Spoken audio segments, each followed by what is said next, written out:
Sea otters hold hands while sleeping to keep from drifting apart, transforming a basic survival instinct into one of nature's most heartwarming spectacles.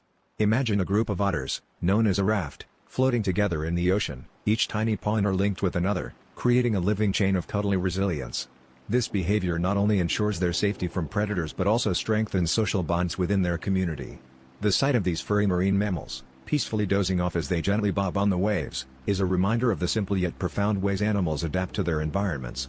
It's a touching testament to the power of connection in the wild, where holding hands is more than just an adorable quirk, it's a lifeline. As they drift with the current, these sea otters teach us about the beauty of staying close to those we care about, even in the vastness of the ocean.